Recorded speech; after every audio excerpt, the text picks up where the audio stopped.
Bonjour, dans cette capsule vidéo de la page 5 de tes notes de cours, on va continuer à voir les deux derniers passages qui nous restaient à faire pour passer d'une forme à une autre. On avait vu dans la dernière capsule comment passer d'une fraction ou d'un nombre décimal vers un pourcentage ou d'une fraction et d'un pourcentage vers un nombre décimal. Donc il reste à voir maintenant comment transformer si j'ai une notation décimale et je veux savoir la fraction qui est équivalente.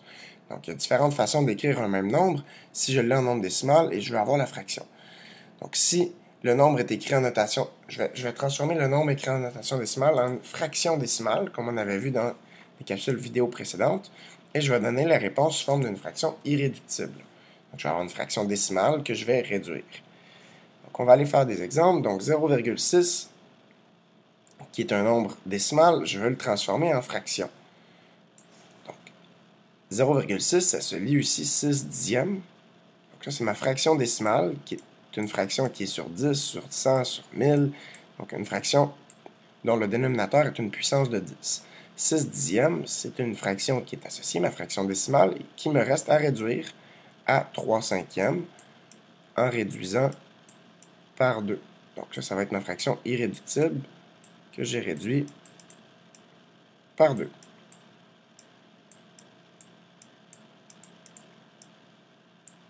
Même principe, j'ai 2,45 centièmes, ça se lit sur 245 à la position des centièmes, donc 245 centièmes, qu'il me reste à réduire. C'est ma fraction décimale que je peux réduire par 5. Si je veux réduire par 5 au dénominateur, ça va me donner 20.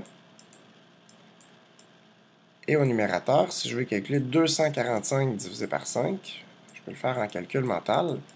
200 divisé par 5, ça va me donner 40. Et 45 divisé par 5 va me donner 9. Donc 245 que je vais décomposer, divisé par 5 va me donner 49. Et 49 vingtièmes, je ne peux plus le réduire parce que je ne peux plus le diviser par 2, 3, 4. Je n'arrive pas à trouver un autre facteur commun. Donc 49 vingtièmes va être ma fraction irréductible. Ici, ça se lit 25 à la position des millièmes. 25 sur 1000. Ça, c'est ma fraction décimale. Ce qui me reste à faire, c'est réduire cette fraction-là pour avoir une fraction irréductible. 25 millièmes, je peux réduire par 25. Donc, au numérateur, je vais obtenir 1. Et au dénominateur, si je divise 1000 par 25, je sais que dans 100, 100 divisé par 25, ça me donne 4. J'ai 4 paquets de 25 dans 100. Donc 1000, c'est 10 fois plus gros. Donc 1000 divisé par 25 va me donner 40. 1 quarantième va être ma fraction irréductible. Je vais continuer avec mon dernier passage. Donc, mon dernier passage qui est de passer d'un pourcentage à une fraction.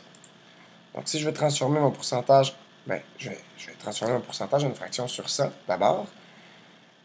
Pour faire ça, au besoin, je vais revenir, mais je vais enlever la virgule en multipliant le numérateur et le dénominateur par une puissance de 10 pour avoir vraiment des nombres entiers au numérateur et au dénominateur.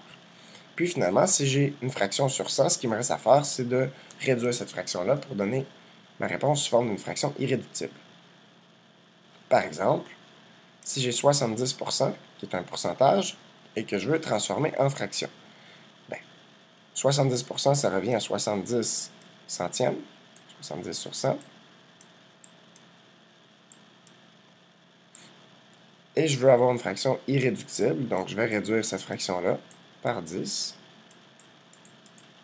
ce qui me donne 7 dixièmes, en réduisant mon numérateur et mon dénominateur par 10 pour avoir une fraction équivalente.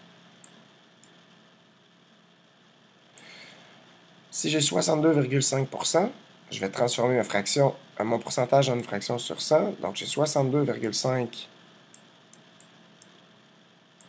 qui est 62,5 centièmes sur 100. Et là, ce n'est pas tout à fait une fraction, puisque je n'ai pas un nombre entier au numérateur. Donc, pour avoir un nombre entier, ce que je peux faire, c'est multiplier par 10 pour déplacer ma virgule vers la droite. Ça me donnerait 625. Donc, j'ai multiplié par 10. Et si je le fais au numérateur, pour que ça soit équivalent, je dois aussi multiplier par 10 au dénominateur pour avoir une fraction équivalente. Ce qui me donne 625 millièmes. Il me reste à réduire. Je continue vers le bas ici. Donc, il me reste à réduire. Je peux réduire par 5. Donc, 625 divisé par 5 pour mon numérateur. Bien, 600 divisé par 5, dans 100, j'ai 20 paquets de 5. Donc, dans 600, j'en ai 6 fois plus. Ça me donnerait 120. Et 25 divisé par 5 me donnerait 5. Donc, ça va me donner 125. Dans 600, j'ai 120 paquets de 5. Et dans 25, j'en ai 5. Donc, ça me donne 125. Et 1000 divisé par 5 va me donner 200. Ça me donne 125 2 centièmes. Ça se réduit encore. Je peux remarquer que ça se réduit par 25. Donc, je vais réduire par 25 mon numérateur.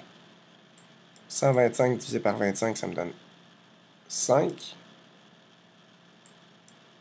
200 divisé par 25 me donne 8. Donc, j'ai trouvé ma fraction équivalente en divisant mon numérateur et mon dénominateur par 25. Ça me donne 5 huitièmes, qui est ma fraction irréductible. Et finalement, 11,5%, ça me donne 11,5 sur 100. Ce n'est pas une fraction. Je vais devoir multiplier par 10 pour avoir une fraction irréductible. Donc, ça va me donner 115 millièmes. Comment j'ai fait 115 millièmes? C'est que j'ai multiplié par 10 mon dénominateur et mon numérateur pour avoir des nombres entiers au numérateur et au dénominateur. Ce qu'il me reste à faire maintenant, c'est de réduire cette fraction-là. Donc, cette fraction-là s'est réduite par 5 parce que les deux se terminent par un 0 ou un 5. Donc, pour 115 divisé par 5, 100 divisé par 5 me donne 20. 15 divisé par 5 me donne 3. Donc, 115 divisé par 5 me donne 23. 1000 divisé par 5 pour avoir une fraction équivalente va me donner 200 au dénominateur. 23 2 centièmes, je ne peux plus réduire cette fraction-là, donc c'est ma fraction irréductible. Donc, ce qu'on a vu dans les deux dernières pages, c'est qu'on peut passer de n'importe quelle forme à une autre. Donc, pour passer d'un pourcentage à une fraction, par exemple, on a vu chacun des 6 passages, donc ça veut dire qu'à partir de maintenant, à chaque fois que j'ai une des 3 formes, je peux la transformer en n'importe laquelle des 3 autres formes. Donc voilà, c'est ce que nous avons vu et nous verrons dans la prochaine capsule vidéo. Nous verrons l'addition et la soustraction de nombres décimaux. Merci.